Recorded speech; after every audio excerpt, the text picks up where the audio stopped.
Përshëndetje nderuar televizikues. Një shoqëri natyrisht ndoket edhe krime.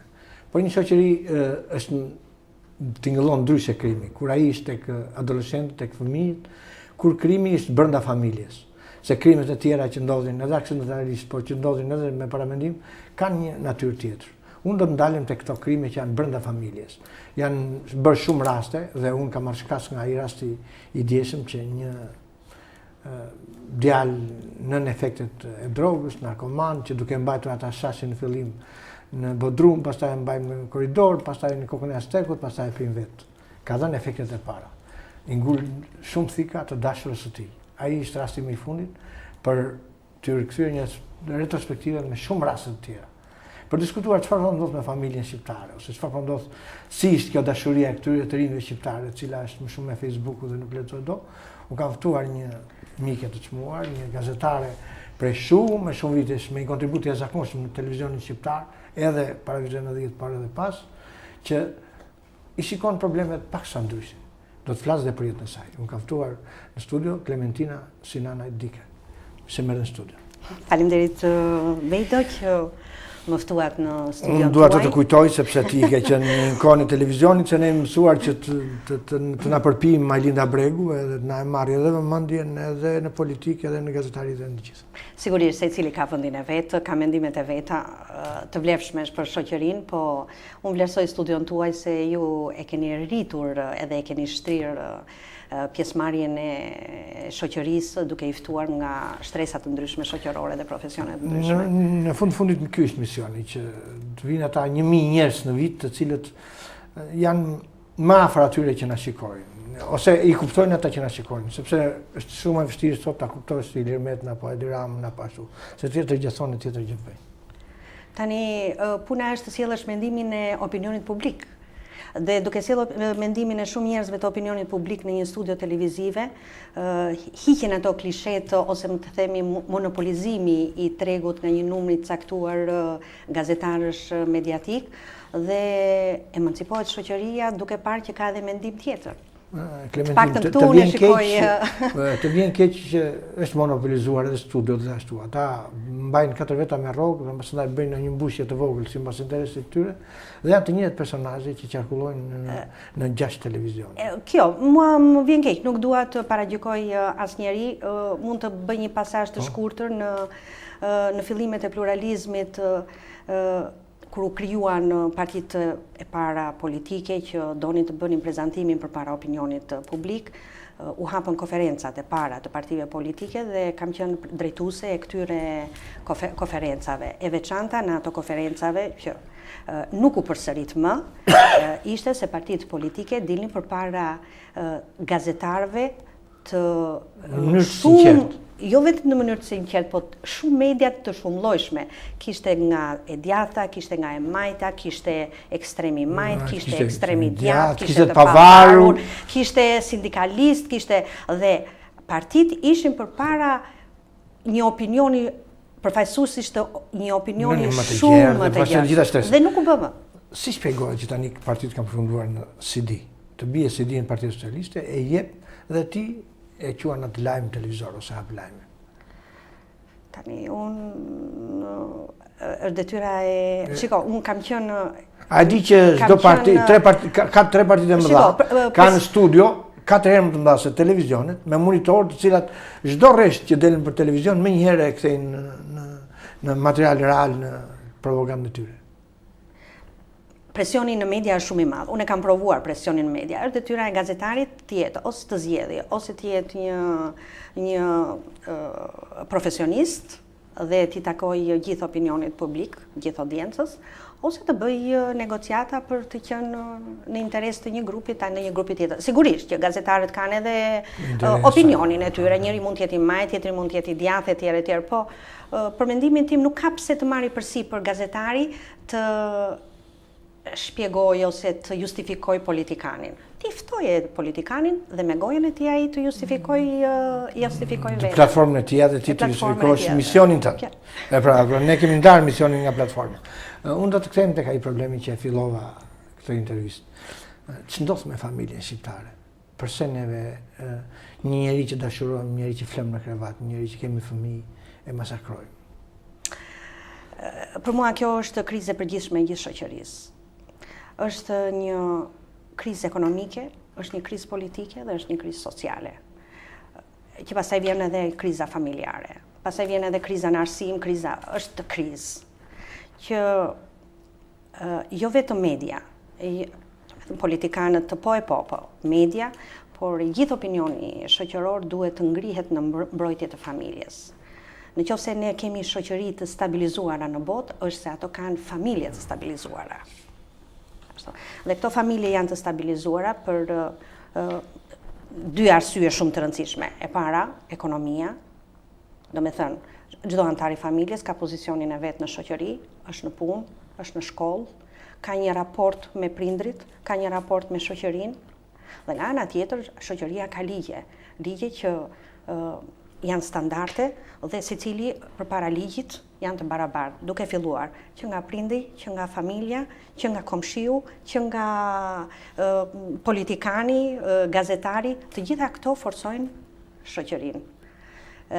Ke ne ekzistojnë ligjet. Do me thonë, unë kam filluar të shikoj në fletoren zyrtare, të shikoj ligjet, po kene nga opinioni publik nuk njihen ligjet dhe nuk zbatohen nga ata që do të zbatojnë, nëse që të ndjekin në janë dy gjëra. zbatimin. Kjo është tani. Duam neve shka. Dhe në këtë aspekt është familja. Përse kemi vështirën e të bashkëjetojmë, qoftë edhe në një pallat? Përse kemi vështirën ta njohim neve praninë e tjetrit, ta respektojmë praninë e tjetrit? Sepse duhet të bashkëjetosh mbi bazën e rregullave ligjore. Më përpara bëhej mbi bazën ne jemi mësuar të bashkëjetojmë mbi bazën e një klani, mbi bazën e një fisi. Fisi ka këto parime dhe unë do të zbatoj detyrat e këtij klani dhe të këtij fisi. Dikush hecja një herë me taksi dhe më thot taksisti, siç e kanë këtu me parimin, ky erdhi fshatar, nuk zbaton rregullat e qytetit ose hypën në autobus, vrapojnë të rinj të zënë kariket, nuk respektohet i moshuari etj. Mendimi im, sa ose mund të jem gjithmonë mendimi im. Mendimi im. I thash, shiko, si është problemi. Një person që vjen nga një zonë tjetër, qoftë kjo një qytet tjetër, qoftë edhe një fshat, ka pasur një rregullator në atë bashkëjetesë, ka pasur një standard, ka pasur një ligj në një fshat, në jug, në veri apo jo. Ti nuk mund të dilje dot jashtë rregullave që kishte vendosur historikisht fshati. Tani, ky person vjen në qytet. Në qytet nuk njeh rregullat e qytetit, por nuk ka presionin e rregullave të komunitetit të fshatit. Dhe fallon anarshia, nuk ekziston ligji që të zbatoj. Qartë. Edhe kjo sjell anomalinë në gjithë dhe kemi vështirë që këtu fillon bashkëjetesa. Bashkëjetesa, qoftë edhe atëherë bashkëjetesa bota e ka bërë mbi bazën e ligjit dhe të rregullit. S'ka pse ta kem unë me ndërgjegje bashkëjetesën me ju. Unë kam një raport ndërgjegjësimi mbi bazën e ligjit, ligj që demokracia e vendos me shumicë vote. Përse nuk bëjmë referendume? Pse kemi bërë vetëm një referendum në fundit për kushtetutën në vitin 98? Po, e kam ndjekur unë. Pra, se sot është edhe një ngjarje, është një lajmëri, Klementin. Sot kemi një kushtetutë të re, kushtetutë e vjetër ka rënë, presidenti, edhe pse mbledh partitë e mbledh ato, nuk i ka më ato kompetenca, kryeministri ka kompetenca të reja, po nuk ka ato kompetenca, kanë ndryshuar të gjitha raportet, sepse kanë rënë gati 67 nene të kushtetutës, kur bin 67 nene, ajo ka rënë si kushtetutë. Ma kujton në 98 në çfarë ka ndodhur?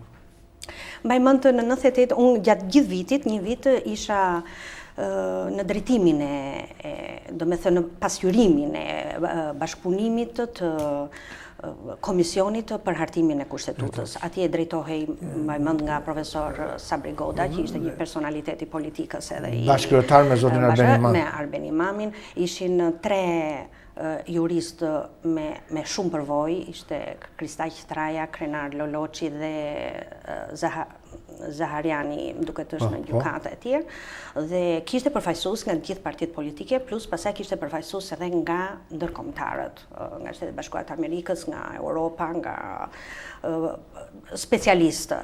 Dhe ishin marrë kushtetutat të vendeve të cilët mund kishin parafërsi me vendin tonë. Dhe bëj një debat dhe diskutim shumë konstruktiv, shumë bashkëpunues që unë se kam paras në parlament atë. Do e thënë, ata ishin profesionist, nuk merrte përsipër për shembull një deputet, se kishte edhe deputetë të tjerë, të shpjegonte përpara juristit. Juristi ishte specialist, Krenar Loçi për shembull ishte kompetent, ishte konstitucionalist, nuk ishte se dhe në fund u vendos të bëhej kushtetuta. Pati debate në televizion e tjerë. Nuk u kalua në parlament, po kalua në referendum. U respektua shkalla më e lartë e demokracisë. Po, u respektua. Çfarë ndodhi që këtë kushtetut neve nuk e mbajtëm dot as 10 vjet sepse u mlodh Edi Rama me Sali Berishën brenda natës, i futën një kryq duke prishur shumë raport.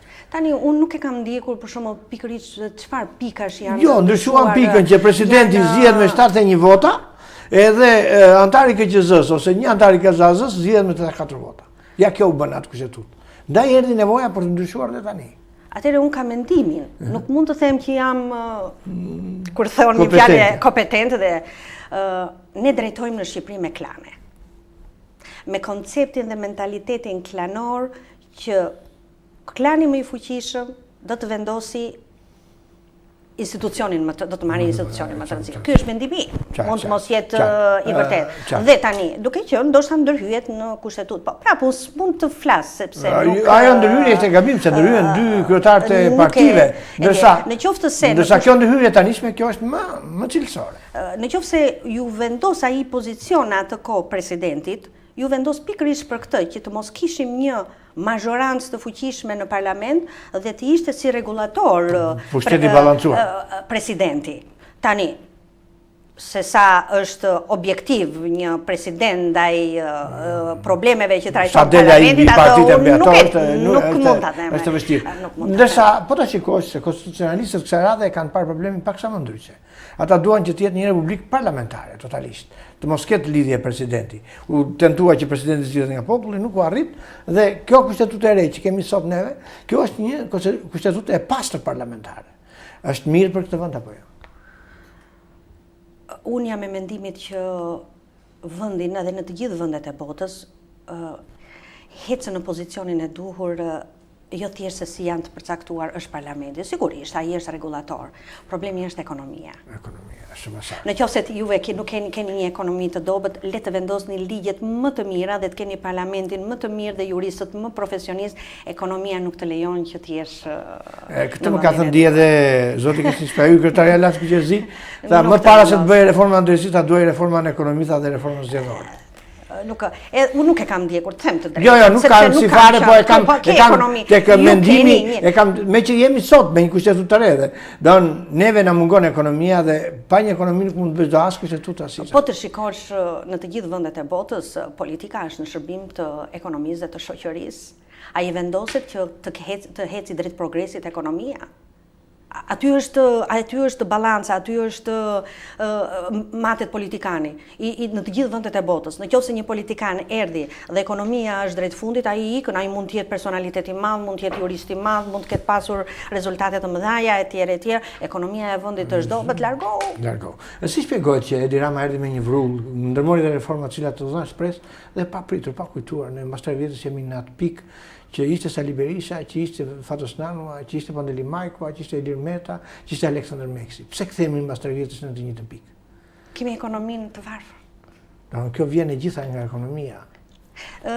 Dikur, do me thënë kur punoja në televizion, i bëj një pyetje një politikani.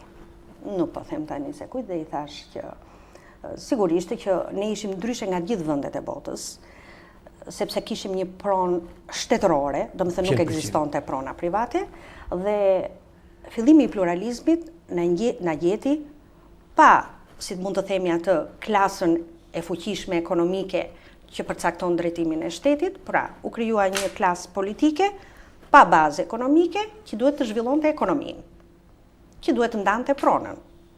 Nuk po hy në diskutim si u nda prona, kush u bëj pasur, kush u bëj varfër etj. Gari ishte ajo. Tani diskutohet, unë e shoh si jashtë, se nuk mund të them që jam. Diskutohet për shembull ku e fitove ti këtë pasuri, ku e fitove unë etj. Me të drejtë në të gjithë vendet e botës politikanëve u kërkohet, do të thënë të deklarojnë pasurinë sepse ato janë vendet. Po është normale sepse ato e lidhin të ardhurat me rrogën sepse s'mund. Dhe pyetja që i bëra politikanit ishte kjo. Tani në një vend ku prona ishte gjithë shtetërore dhe na del një grup politik që është me pronë dhe pasuri private, detyrimisht e ka futur dorën tek prona shtetërore. Të thesi që s'duhet. Tani, si u nda, a do ndahej, ajo është problem më tjetër, unë nuk paragjykoj asnjë njeri.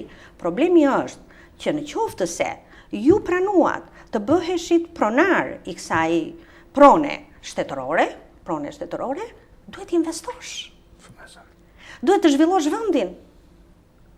Atëre i thash politikanit, a mund të bëhet një amnisti fiskale, amnisti, si mund të thohet ajo, amnisti fiskale, shumë mirë. Që unë të mos kërkoj se si u fitua kjo para, por të detyroj të gjithë njerëzit që të investojnë atë para për zhvillimin e vendit dhe pastaj t'i kërkohet secilit dhe të filloj zhvillimi i ekonomisë. Nuk bëhet, tha Klementina, sepse politikanët nuk e pranojnë një gjë të tillë, tha. Që të bëhet një falje dhe ata pastaj të detyrojnë të investojnë. Dhe çfarë ndodh në Shqipëri? Unë fitoj lek, unë e fus në bank para, se ajo para do futet diku në një bank, a futet në bankën e Shqipërisë, a futet në bankën e tjerë. Por ajo nuk investohet për prodhim, ajo nuk hecën rrugës, nuk ka fusha të mbjella, nuk ka ferma. Si tha Merkel, ju keni pasuri, tha, male dhe det edhe kodra. Në Shqipëri ka punë, po ne nuk kemi menaxhus të punës. Kemi 100 herë diell më shumë se Gjermani. Ne nuk kemi menaxhus të punës, të fuqisë punëtore, ne kemi të pasur pa ide. Pasuria e botës nuk është tek mineralet, sigurisht ajo është bazë, ajo është fillesa e një prodhimi, është e mendja. Japonia nuk ka asnjë pasuri minerale, ka pushtuar botën me elektronik. Ka centrale bërthamore. Ka prodhon energji nga deti. Pse? Sepse ai ka mendjen, ka trurin. Ne trurin e kemi përcjell. E kemi përcjell. Sigurisht unë nuk dua të jem që të japë mendimin po. Ju e përcjell me shumë kujdes dhe me shumë vëmendje atë situatë në televizion shqiptar kur miratoi kushtetuta e parë atëherë. Është përsëritur më ajo mbas 98 se ajo atmosferë ose ai diskutim ose ato, sepse TVSH-a ishte një gjigant, ishte një njeri që kishte një besim absolut në publik. Si, është përsëritur në televizionin shqiptar. Unë tani nuk kam qenë këtu për një kohë shumë të gjatë, kam qenë jashtë shtetit edhe jam rikthyer, domethënë ka gati një vit, po t'jap vetëm një fjali, pa diskutuar për kolegët e mi, një prezantuese në televizionin shtetëror, kishte ftuar audiencën, po u fliste ca fëmijëve për Ylberin dhe thot një fjali. Zakonisht thot, Ylberi ka 7 ngjyra. Kjo është kish televizion. Si shpjegohet që ai Si shpjegohet që ai emision Lebrozës që ishte tek Vision Plus, ai grup gazetarësh shkojnë në TVSH dhe po të shikosh ato emisionet e mbasdites janë më të dobta se sa fillesat e punës në televizione. Po të shikosh edhe BBC-n e 52-shit nuk i ka aq ashtu. Çfarë ndodh në atë institucion? Tani unë nuk... Jo, e kam idenë në raport me publikun, se ju keni qenë institucion... Atëre mund të dalim përsëri, atje ke pyetja juaj e parë që thatë për shembull pse është familja jonë kështu, ke ajo që thatë përse nuk ka referendum kjo opinioni publik, apo të themi përse politikanët vazhdojnë të njëjtën rrugë, atëre unë mund të them këtë. Opinioni publik jeton me grupime dhe nuk i bën presion strukturës institucionale që t'i shërbej atit. Pse s'ndodh kjo? Pse nuk bashkë do... Fishta thotë që mësa bën bashkë një grush me plesha më bësh bashkë dy shqiptarë. Përse na është vrarë kaq shumë kjo lloj shpirti proteste, kjo lloj nuk po them protest, se kjo lloj të ngacmuarit të qeverisë, për t'i thënë që këtu gabon, për t'i thënë kështu, pse na është vrarë në shoqërisë tonë? Shiko, i thash dikujt një herë, pse nuk del ti për shembull të protestosh për shembull për këto ankesa, se po të shikosh ne kur të gjithë në tavolinë, edhe në dasmë, edhe në vdekje, të mbytim me ankesë. Marrin përsipër këtë dhe atë dhe tjerë. Po, faktikisht aprovosh vetë kur ulesh në karikën tuaj se sa e vështirë është të drejtosh emisionin ose të tregosh. Tha, po unë nuk kam kusht më drejtoj. Pra ne duam një lider të na drejtojë dhe ne nuk jemi në gjendje të bashkohemi 5 veta që kemi një mendim dhe të shkojmë ta themi atë problemin tonë. Ne duam një lider, të na vijë një njeri për ne të u na hap, thënë. nuk kemi 25 vjet, dollëm edhe jashtë, erdhëm edhe brenda. Shiko, të dalësh jashtë nuk do të thotë për shembull të shkosh edhe mendimi im, kuptohet, të shkosh në Venecia, të shkosh të shohësh Shkullën e Eiffel apo të shkosh të shoh muzeumet e mrekullueshme në Washington të Amerikës apo të shikosh grattacielat e tjerë. Të dalësh jashtë do thotë të punosh jashtë. Po nuk punove jashtë, po nuk pagove taksën jashtë. Si një qytetar i rregull i botës së demokracisë, nuk e kupton se si është bota jashtë. Ne s'pagojmë taksën. S'do të thotë të shikosh, do të thotë të punosh, të jetosh në atë shoqëri. Po, ti e the bukur që ne nuk kemi ekonomi, ne edhe atë 300 euro të fundit që kishim e paguam bileta për në Gjermani, se a di që ka një 110.000 veta një qytet më shumë se Korça. Gati sa Fieri, në Gjermani edhe në Hollandë një pjesë e madhe janë kthyer. Po janë kthyer sepse aty do punosh. Po shqiptarët e shkret pranojnë punojnë. Po shiko, Perëndimi sot puna është në lindje, këtu kemi ekonominë fushat të papunuara. Të eksploruara. Gjermani, anglezi i ka punuar fushat, ka fermerët, ka forcën fuqinë punëtore, ka mekanizimin, e ka shoqërinë të ndërtuar. Ne këtu kemi nevojë të punojmë, ne s'kemi menaxhues të punës. Atëherë çfarë ndodh? Atëherë le të ngrim të gjithë ka një flamur të vogël dhe themi mendimin tonë. Pra, shumë bukur e the ta Ke vendosur të kthesh në televizion ose ke bërë përpjekje sepse ka ndryshuar edhe drejtori, dhe duket sikur po jepen shenja dhe po jepen kështu. Shiko, unë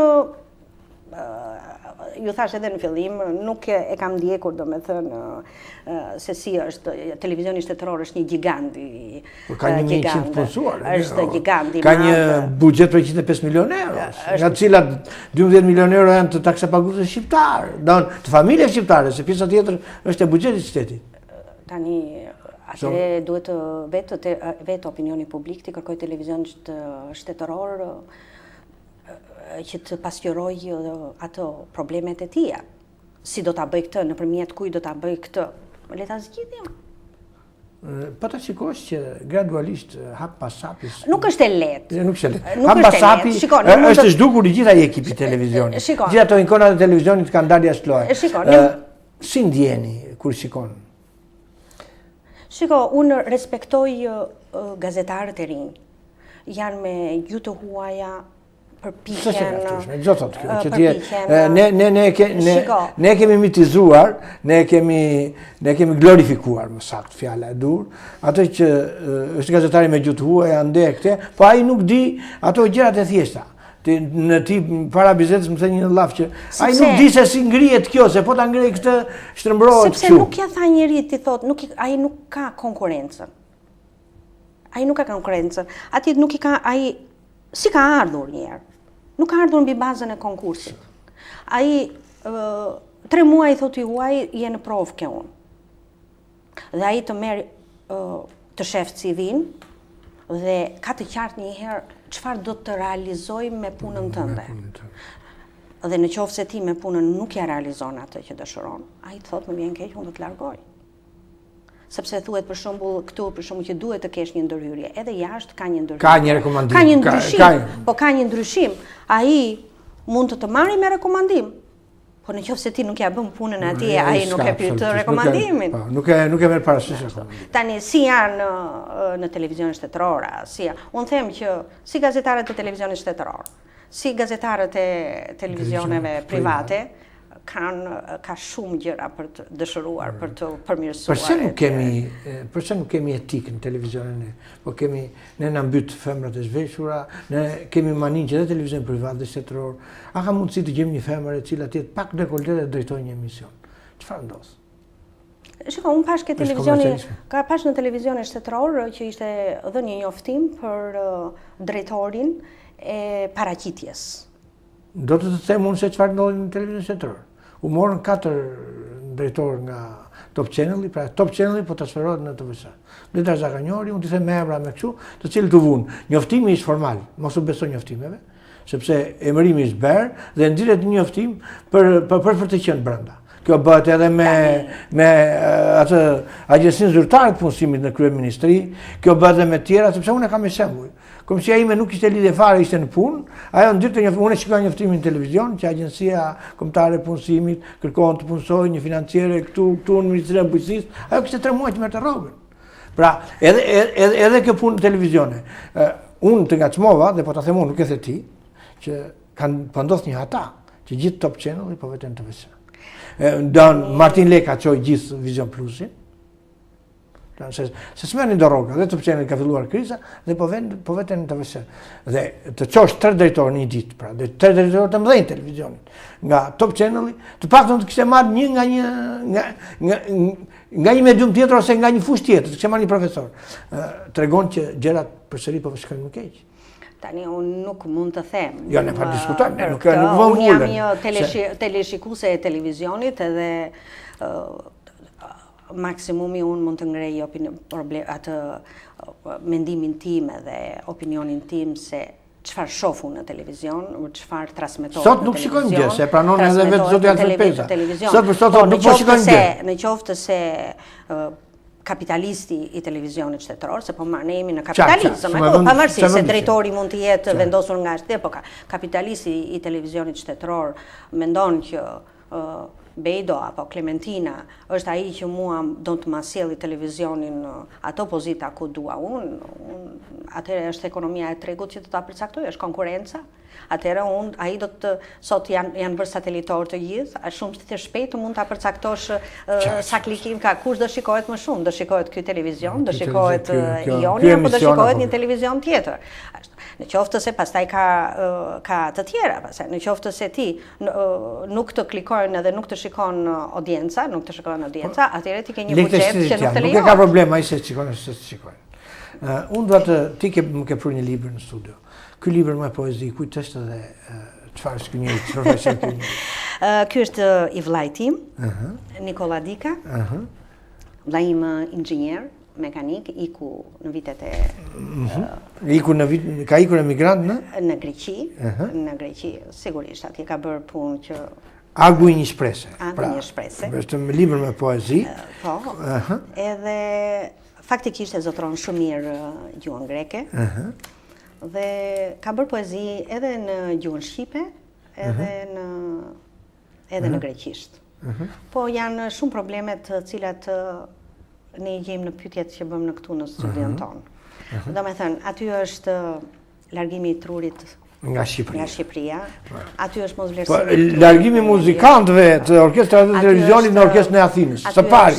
Aty është servili për të marrë vendin e punës, aty është njeriu i ndershëm që debaton dhe lufton për të arritur me përpjekjet e veta dhe për të ndërtuar jetën. Aty është falja që u kërkojmë prindërve që na mësuan, por ndoshta nganjëherë edhe nuk i dëgjuam për se si duhet jetojmë në jetë. Aty është dashuria që lind midis njerëzve, që janë gjëra shumë të ndjera dhe shumë sociale. Mua më përshtypje një poezi Avu i Lotës. Humba unë, e humbe ti, humbi dashuria, si dielli në ditët me shi, në viset e ngrira.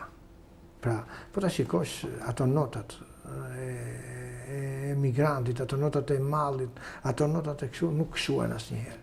Si shpjegoj? Shiko, dashuria është njësoj, kudo që t'jesh. Do me thënë, nuk ka, në të gjithë, unë kam takuar shumë njerëz nga kulturat ndryshme të botës, dashuria është njësoj.